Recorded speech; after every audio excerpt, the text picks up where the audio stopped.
오늘 룻기 말씀 1장을 가지고 잃어버린 자들을 위한 크리스마스라는 제목으로 말씀을 나누도록 하겠습니다.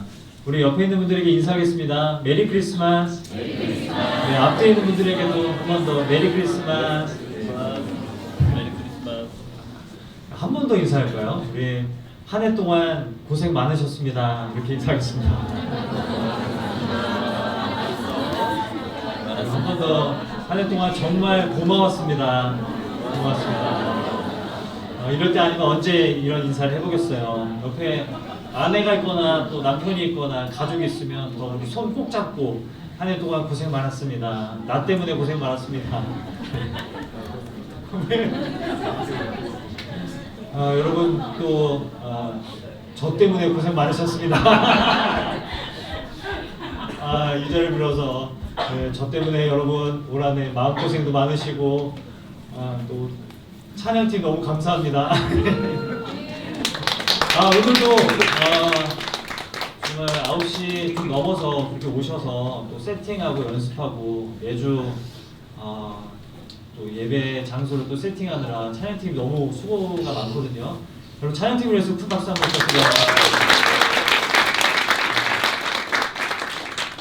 하늘의 복이 쌓일 줄 믿습니다. 네. 앨런 타운센드라는 과학자가 있어요. 이 사람은 생물 화학을 연구한 사람입니다. 그런데 이 과학자에게 어떤 심각한 일이 일어나게 되었는데 10년 전쯤에 자신의 4살 된 딸이 뇌암에 걸린 거예요. 그래서 뇌암에 걸려서 이제 얼마 못 산다라는 그런 이제 판정을 받게 됩니다. 그리고 이제 시한부 인생을 살아가는 그런 딸을 또 지켜봐야 하는 그런 입장에 처하죠. 이 타운센드라는 이제 과학자의 또 아내가 그리고 얼마 지나지 않아서 또 똑같이 뇌암에 걸리게 돼요. 그래서 4살 된 딸과 아내가 뇌암에 걸리게 돼서 이 시한부 인생을 이제 살아가게 되죠. 과학자로서 그 상실감과 그 아픔을 어떻게 견뎌야 될지를 그가 연구하면서 그렇게 써내려고 한 책이 있는데요. 그 책의 이름이 우주의 먼지로부터라는 책의 제목입니다. 우리 인간은 우주의 먼지와 같다라는 거예요. 너무 부족하고 너무 연약하고 너무 쉽게 무너지는 존재인데 그 먼지도 빛을 받으면 눈부시게 아름답다는 얘기를 이 책에서 계속 해줍니다.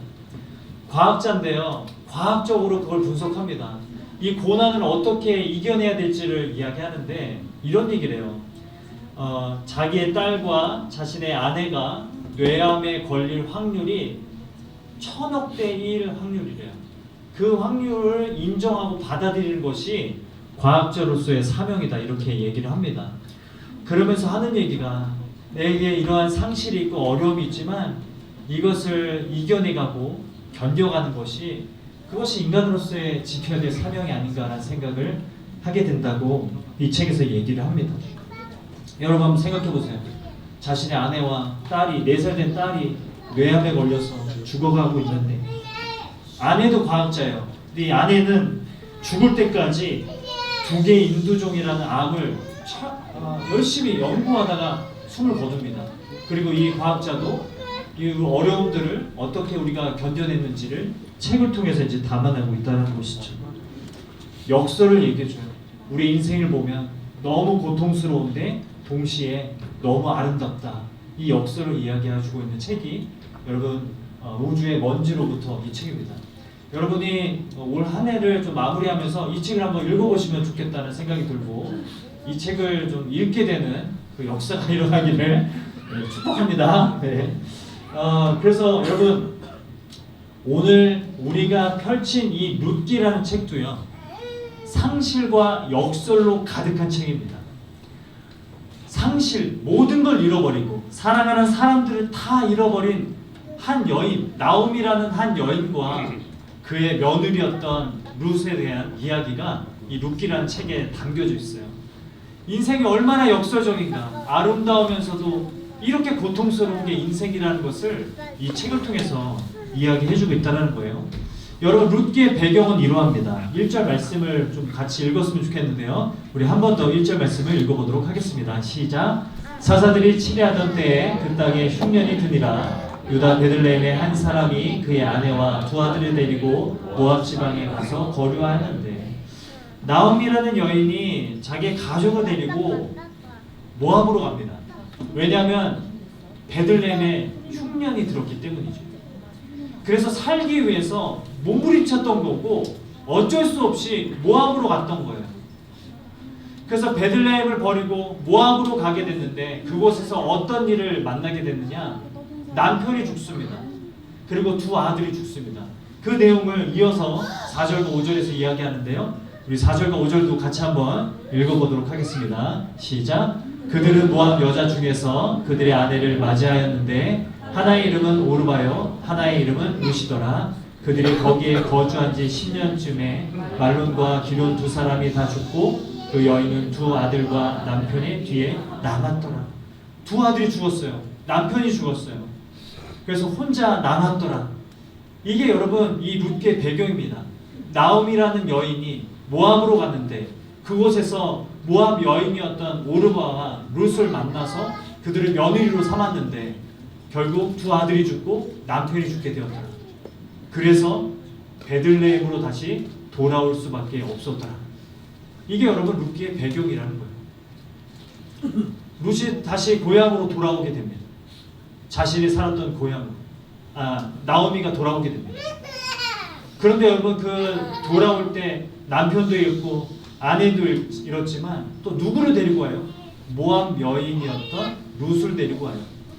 여러분 모압이라는 그 나라가요, 이스라엘과 인접했던 인근에 있었던 나라인데, 이스라엘 백성들에게 있어서 이 모압은요 굉장히 음란하고 야만적인 사람들의 대명사였어요. 왜 그러냐면 이 모압 사람들이 섬기던 신이 그모스란 신인데요, 이 그모스는 몰렉과 쌍둥이라고 합니다.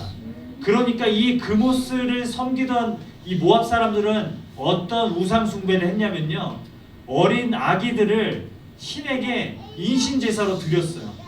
여러분 너무 끔찍하지 않아요? 어린 아기들을 신에게 불로 태워서 드리고 자신의 소원을 비는 종교를 가지고 있었던 사람들이 모압 사람이었어요. 그러니까 이스라엘 백성들이 생각하기에는 굉장히 야만적이고 굉장히 음란하고 굉장히 좀 가까이 하고 싶지 않은 그런 사람이었다는 거죠. 근데 모압 여인 룻을 데리고 오는 거예요. 나오미가 룻을 데리고 왔는데, 그 고향에 도착했는데, 여러분 얼마나 룻을 데리고 오는 게 신경이 쓰였을까요? 그래서 나오미가 베들레헴에 도착해서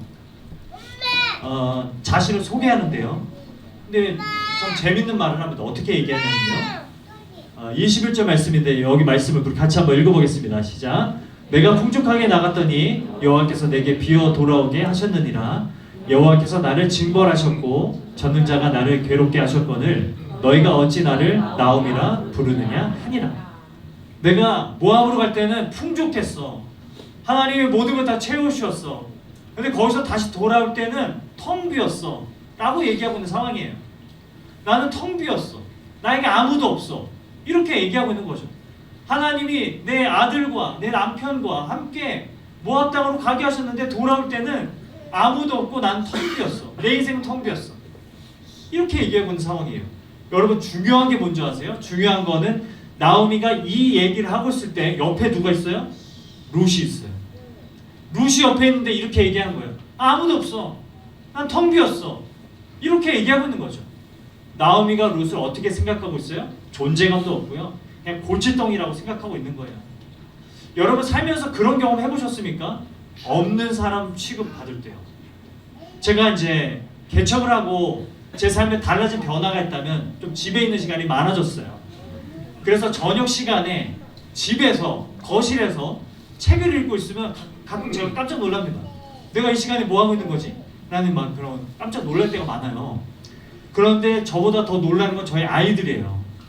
저녁 때 제가 거실에서 책을 읽고 있는데, 혼자 책을 읽고 있는데 아이들이 저녁 때 딱 들어와요. 근데 제가 거실에 앉아 있잖아요. 아이들이 놀래요. 아빠가 왜 집에 있어? 이렇게 물어봐요. 그래서 그냥 아빠 지금 시간이 돼서 좀 책 읽고 있어. 이렇게 얘기하면 아이들이 뭐라고 얘기하냐면 이렇게 얘기해요. 아무도 없네. 그래서 아빠 있잖아. 그랬더니 아니 엄마는 어디 있어? 라고 얘기하는 거예요. 엄마 좀 있으면 올 거야. 왜? 무슨 일이 있는데? 아이들이 항상 하는 얘기가 중요한 일인데 이렇게 얘기하는 거예요.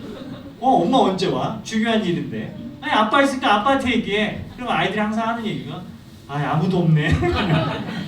아빠 있잖아. 근데 아무도 없네 이렇게 얘기한다는 거예요. 여러분 정말 주변 사람들에게 내가 정말 존재감이 없는 그런 존재로 여겨지는 그런 느낌 받아보신 적 있으십니까? 여러분 지금 나오미가 룻을 데리고 왔는데 나오미가 생각할 때 룻은 그런 존재라는 거예요. 존재감도 없고요. 골칫덩어리로 여겨진다는 거예요. 룻기가 말해주는 메시지, 여러분 이게 중요한데요. 룻기가 말해주는 메시지는 무엇이냐면 참 아이러니하게도 나오미의 삶을 이 룻이 다 회복시킵니다. 자신이 존재감도 없고 골칫덩어리라고 여겼던 그 사람이 자신의 삶을 회복시킨다라는 메시지가 룻기의 이야기예요. 정말 이 사람이 나에게 도움이 될까? 이 사람과 내가 얼마나 오랫동안 함께 할 수 있을까? 싶었던 그 사람이 결국에는 나 자신을 다 회복시키더라. 여러분 이것이 하나님이 룻을 통해서 나오미를 회복시킨다는 그런 메시지 이 룻기에 담겨져 있다는 것이죠. 하나님께서 우리 인생 가운데 주시는 가장 큰 복이 무엇이냐? 우리가 올해 이제 BBT 하면서 창세기 하면서 다뤘던 건데요. 하나님이 우리 인생에 주시는 가장 큰 복이 뭐예요? 그럼 BBT 하신 분들 한번 대답해 볼까요? 네, 그렇죠? 맞습니다. 하나님 우리 인생에 가장 귀하게 주시는 복이 무엇이냐면 반드시 만날 사람을 만나게 하십니다. 여러분 이게 공감이 되시는 분들 있지 않나요? 요즘에 더더욱 그치 이게 하나님의 복이지. 그래서 이런 사람을 만나게 해주셨지라는 생각이 드시는 분들이 있지 않나요? 손 한번 들어볼까요? 그런 분들? 네, 한 분 들으셨습니다. 네. 하나님께서 우리 인생 가운데 주시는 복이 무엇이냐? 내 인생에 꼭 만나야 될 사람을 만나게 하시는 것. 그게 여러분 하나님이 주시는 축복인 줄을 믿습니다. 옆에 있는 분들에게 인사하겠습니다. 당신을 만난 게 하나님의 축복입니다. 네. 하필이면 왜 이 자리에 앉아서 이렇게 생각하시는 분들이냐? 여러분 여러분을 만난 게 축복이고 올 한 해 제 삶을 요약한 한 문장이 이건 것 같아요. 하나님은 반드시 만나야 될 사람을 만나게 하신다라는 거. 여러분 지금 나오미와 룻이 이렇게 만나게 된 겁니다. 제가 청년 사역을 하면서 아시는 분도 있겠지만 청년부를 이렇게 제가 섬기고 하면서 참 많은 목사님들과 함께 청년부를 섬겼어요. 거쳐간 청년부 사역자들이 많더라고요. 생각보다. 그런데 유독 한 분을 떠올리면 참 힘들었어요.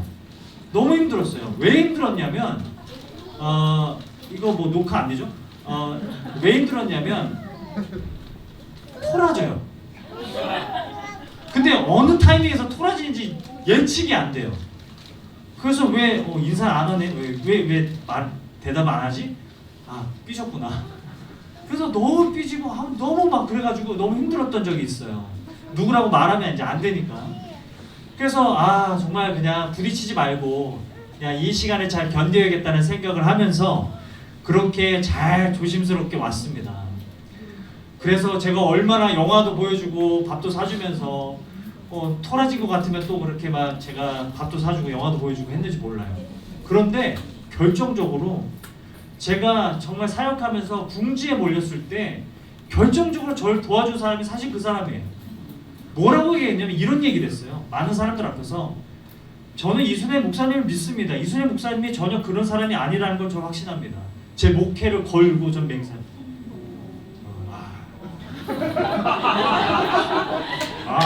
제가 말하면서도 지금 막 울컥해요. 그 얘기를 하는데 룻이다. 저 진짜 그 순간부터 너무 사랑스러워지는 거예요. 지금 제가 존경하는 목사님입니다. 그래서 여러분 아무튼 송 목사님인데 잘 삐지지만 제가 존경한다는 거 혹시 이 설교를 듣게 되시거든 양해해 주시기 바랍니다. 룻기를 설명하니까 어쩔 수 없었어요. 죄송해요. 여러분, 이런 사람들이 우리 주변에 있다는 거죠. 이 사람이 나에게 과연 어떤 의미일까? 존재감도 없어 보이는 것 같고 그냥 골칫덩이라고 그렇게 여겼는데 그 사람이 내 삶을 회복시킨다고요. 그게 하나님이 우리 인생에 베풀어 주신 복이라는 것을 말해주는 책이 룻기예요.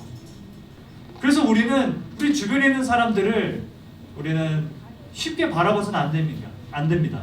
쉽게 판단해서는 안 됩니다. 그 사람이 나에게 하나님께서 붙여주신 선물일 수 있거든요. 여러분, 다시 한번 옆에 있는 분들을 향해서 좀 인사하겠습니다. 당신은 하나님의 선물입니다. 네. 혹시 모르잖아요. 지금은 전혀 진심이 안 느껴져도 나중에 어떻게 될지 모르잖아요. 네. 그러니까 인사해두는 겁니다. 본문으로 돌아가면요, 나오미는 그걸 알았을까요?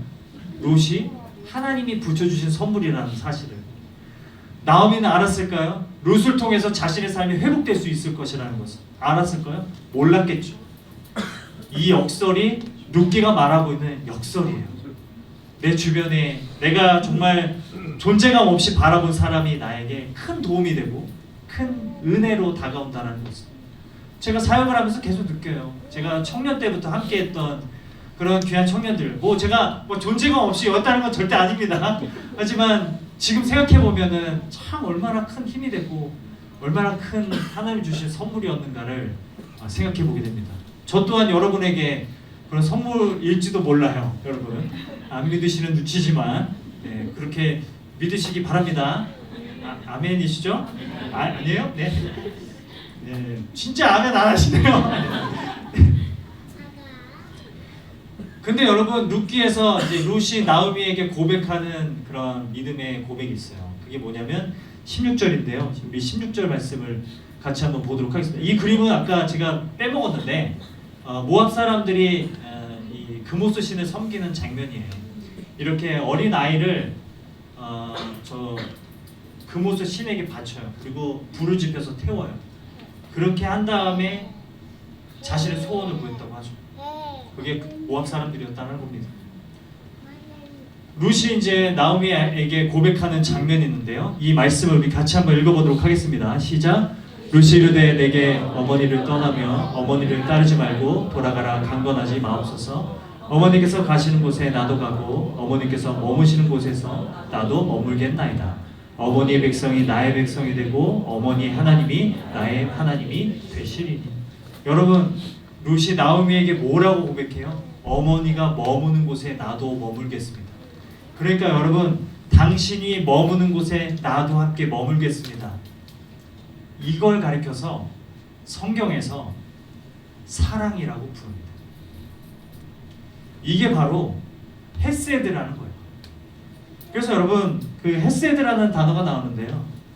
히브리어로 헤세드는 어떤 뜻이냐? 항상 곁에 있어주는 사랑입니다. 사랑도 많은 종류의 사랑을 우리가 정의할 수 있지만 헤세드는 무엇이냐? 항상 늘 곁에 있어주는 거예요. 그래서 여러분, 그 1990년대 굉장히 유명한 일기예보라는 그룹이 있었습니다. 가수 그룹이 있었는데 인형의 꿈이라는 CCM 같은 그런 노래를 불렀죠. 그 가사가 어떻게 돼요?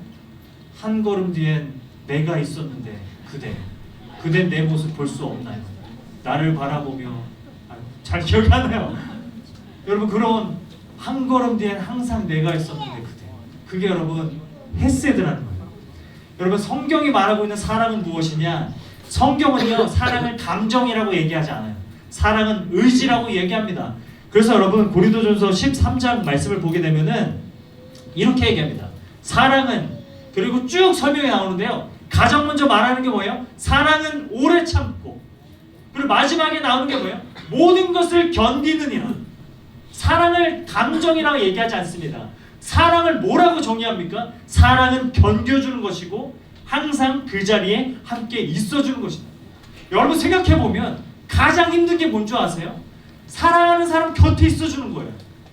그리고 이 곁에 있어주는 사람을 받아들여주는 거. 그게 사실 우리 인생에서 가장 힘들고도 고귀한 사랑의 모습이라는 거죠. 성경이 이것을 이야기하는 것입니다. 항상 곁에 있어주는 사람, 항상 그 사람이 어디 가든지 함께 할 수 있는 것.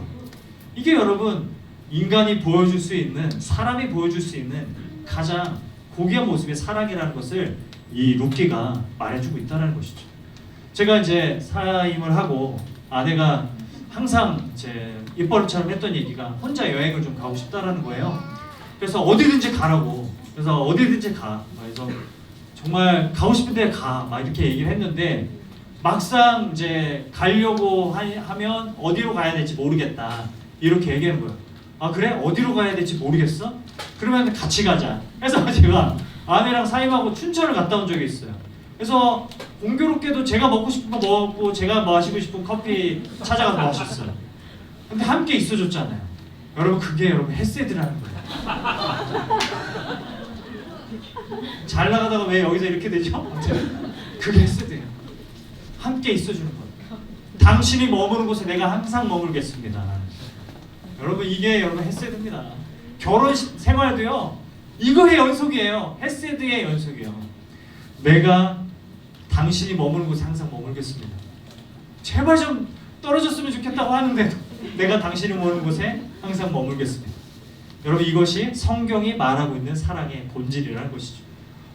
여러분 그런 사랑 여러분을 통해서 흘러가기를 간절히 축복합니다. 네, 옆에 있는 사람에게도 그런 사랑이 흘러가기를 원해요. 그래서 여러분 성경은 이렇게 사랑에 대해서 이야기한다는 거죠. 제 인생에 인생책이라고 부를 수 있는 책들이 몇 권 있는데 5권이 있는데 그 중에 한 권이 무엇이냐면 폴 밀러의 사랑하다 살아가다 이 책입니다. 제가 이 책을 한 6번 읽었어요. 너무 좋아요. 여러분 이 책도 읽게 되는 역사가 2026년에 일어나기를 축복합니다. 여러분 이 책에서 뭐라고 얘기하느냐, 사랑은 곁에 있어주는 것이다. 그러므로 사랑의 무게를 견디려면 하나님께 뿌리를 두어야 된다. 하나님께 뿌리를 두고 하나님으로부터 사랑을 날마다 공급받아야만 우리는 헤세드의 사랑을 할 수 있다. 이 얘기를 하고 있다는 거예요. 삶의 에너지를 사랑의 대상에서 얻는 게 아니라 하나님에게서 얻어와야 우리는 헤세드의 사랑을 베풀 수 있다라고 이야기하고 있다는 거죠. 여러분 룻기가 말하는 것은요, 이 헤세드의 사랑을 이야기합니다. 하나님께 뿌리를 두고 하나님으로부터 공급받는 사랑으로 내 옆에 있는 사람을 사랑하는 것. 여러분 그것이 예수님이 말씀하신 서로 사랑하라는 말씀의 의미인 줄 믿습니다. 그래서 우리가 더욱더 서로 사랑하며 살아가는 삶이 되기를 간절히 축복합니다. 여러분 크리스마스의 의미가 뭐예요? 크리스마스의 의미는 내가 다른 사람에게 크리스마스가 되어주는 겁니다. 크리스마스가 무엇인가? 하나님의 아들이 우리를 하나님의 자녀 되게 하시기 위해서 우리와 같이 되셨다는 것. 그게 여러분 크리스마스의 의미라는 것. 그래서 여러분 이번 크리스마스를 우리가 보내면서 우리 마음에 가져야 될 마음은 무엇이냐? 우리도 다른 누군가에게 크리스마스가 되어주기를 간절히 축복합니다. 옆에 있는 분들에게 인사하겠습니다. 당신이 나의 크리스마스입니다.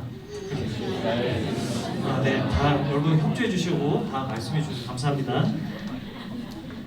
마태복음에 보면 그래서 마태가 이렇게 얘기해요.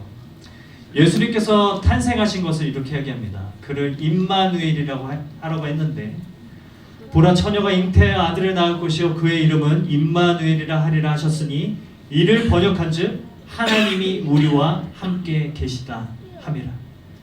하나님이 우리와 항상 함께 계신다는 것을 보여주신 역사적 사건이 예수님이 인간의 몸을 입고 이 땅에 오신 그 사건인 줄을 믿습니다.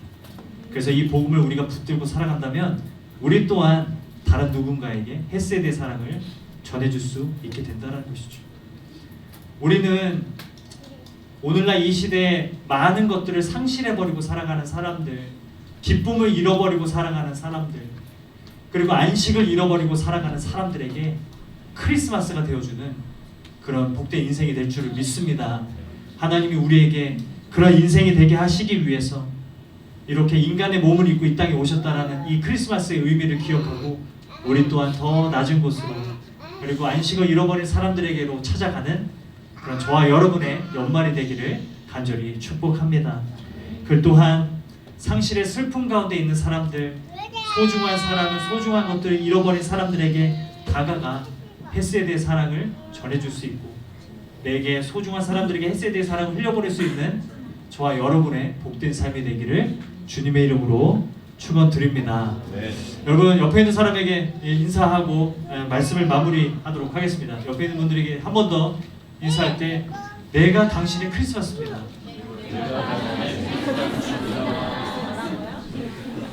감사합니다.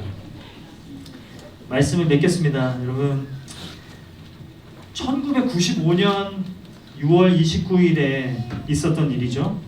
서초구에 있던 삼풍백화점이 무너졌어요. 당시 이제 삼풍백화점이 무너질 때 이 건설 비용을 좀 아껴보려고 부실 공사를 한 거죠. 이 삼풍백화점이 무너지기 8시간 전에 이 옥상에 구멍이 막 뚫리기 시작했대요. 그리고 이제 식당에 있는 이런 식탁이나 의자들이 한쪽으로 막 쏠리기 시작했대요. 테이블이 기울어지기 시작했대요. 그런데 사람들이 대피하지 않아도 된다고 이야기해서 그냥 정상적으로 영업을 하고 있었다고 합니다. 근데 그때 백화점 점원으로 일하고 있었던 19살의 박승현 씨라는 분이 있었어요. 이 여자분이 근무를 하고 있었는데 그때 이제 삼풍백화점이 무너진 거죠. 그날 삼풍백화점이 무너진 사진입니다. 가운데 부분이 다 무너져 버렸어요. 그리고 이 무너진 건물 잿더미에 깔려 버렸어요. 박승현 씨가 무려 377시간을 물 한 모금도 마시지 않고 그 돌 위에 깔려 있었습니다. 15일이죠. 물 한 모금도 마시지 않고. 그 당시에 최후로 이제 구조된 사람이 3분이 있었는데 그 중에 한 사람이 이 박승현 씨였어요. 사람들이 그 후에 인터뷰를 했어요. 377시간 15일 동안 그 큰 돌에 깔려서 어떻게 견디셨습니까? 물어봤대요.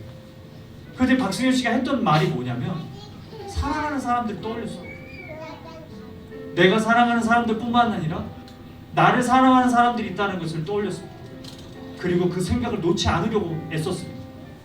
행복한 생각들을 떠올렸습니다. 그래도 나를 사랑하는 사람들이 있지. 그래도 나를 여전히 사랑하는 사람들이 있지. 그들이 나를 위해서 기도하고 있을 거야. 이런 생각. 그의 부모와 그의 친구들이 그를 위해서 15일 동안 간절히 기도하고 있었다고 합니다. 나를 위해서 기도하고 있는 사람들이 있어요. 그 생각이 그녀로 하여금 15일을 버티게 했었다는 거죠. 그녀가 그렇게 얘기해요. 사랑이 두려움을 이기더라. 여러분, 이것이 크리스마스가 갖고 있는 본질이라는 거예요. 사랑이 두려움을 이깁니다. 여러분, 우리가 한 해를 돌아보면 아찔했던 순간들 많잖아요. 너무 힘들어서 그냥 그런 통곡 속에서 그렇게 살았던 순간들도 많잖아요. 어떻게 내가 살아갈 수 있을까? 앞으로 더 살아갈 수 있을까? 내게 소망이라는 것이 있을까? 그렇게 살아왔던 순간들 분명히 있지 않습니까? 그런데 여러분, 그런 순간들을 넘어가게 했던 힘은 도대체 어디서 나왔을까요? 누군가의 헤세드의 사랑이 있었기 때문에 그렇습니다. 그뿐만 아니라 우리를 위해서 이 땅에 오시고 십자가에 죽으신 예수 그리스도의 헤세드의 사랑이 있었기 때문이라는 것이죠. 박승현 씨가 그가 이제 구조되고 이제 건강이 회복되면서 이 사고 후유증으로 굉장히 힘들어하고 있을 때, 그때 이제 함께 구조됐던 나머지 2사람이 찾아왔대요. 그 2사람이 함께 이렇게 교제하고 서로를 위로하면서 어려운 시간들을 견뎌 나갔다라는 얘기를 제가 인터뷰를 통해서 들었어요. 정말 이것이 헤세드의 사랑이 아닌가. 이것이 하나님이 이 땅 가운데 우리를 통해서, 교회를 통해서, 우리 집 공동체를 통해서 더 흘려보기 원하시는 이런 헤세드의 사랑이 아닐까. 올 한 해 저와 여러분이 이 헤세드의 사랑을 충분히 흘려보냈다고 저는 믿습니다. 하지만 우리에게 우리 주변과 우리 이웃들이 남아있습니다. 더 나아가서 우리 주변에 있는 사람들에게, 이웃들에게 이 헤세드의 사랑을 흘려보낼 수 있는 저와 여러분의 이번 성탄절, 그리고 연말, 그리고 2026년이 되기를 간절히 축복합니다. 상실감으로 힘들어하고 어려워하는 사람들, 그들에게 다가가서 내가 크리스마스가 되어주고 헤세드의 사랑을 흘려보낼 수 있는 그런 복된 삶이 되기를 주님의 이름으로 축원드립니다. 여러분 함께 기도할 시간을 가졌으면 좋겠습니다. 오늘 이 시간에 기도할 때는 우리 자신을 위해서 기도하지 않고 우리 주변에 있는 사람들을 위해서, 그리고 지금도 어려움 가운데, 상실감 가운데 힘겨워하고 있는 많은 분들을, 우리 주변에 있는 분들을 위해서 우리 같이 기도했으면 좋겠습니다. 우리 중에 공동체 안에도 수술을 앞두고 계시는 분이 있습니다. 큰 수술을 앞두고 가족들이 매일 아침마다 간절히 그렇게 눈물 흘리며 기도하고 있는 분도 있습니다. 여전히 질병을 안고 싸워가고 있는 분들도 계십니다. 경제적인 어려움 때문에, 앞으로 다가올 어려움 때문에 막막해하고 있는 분들도 계십니다. 그리고 우리 주변에는 정말 이루 말할 수 없는 고통과 상실감 때문에 지금도 힘겨워하는, 소망을 찾지 못하는 많은 분들 계십니다. 하나님, 나를 루스로 삼아주시고 나를 통해 헷세대 사랑이 흘러갈 수 있도록 도와주시고, 우리 공동체를 통해 우리가 헷세대 사랑을 힘있고 헷세대 사랑을 흘려보낼 수 있도록 도와주시옵소서. 우리 주변에 있는 사람들과 지금도 이 시간 가운데 또 지하교회에서 또 예배드리며 기도하고 있을 북한의 저 지하교회 성도들을 위해서, 그리고 전 세계 가운데 복음을 지금도 전하기 위해서 애쓰고 몸부림치는 선교사님들의 삶 가운데, 선교지 가운데 하나님 은혜를 더하여 달라고 함께 기도하며 나가도록 하겠습니다. 기도하겠습니다.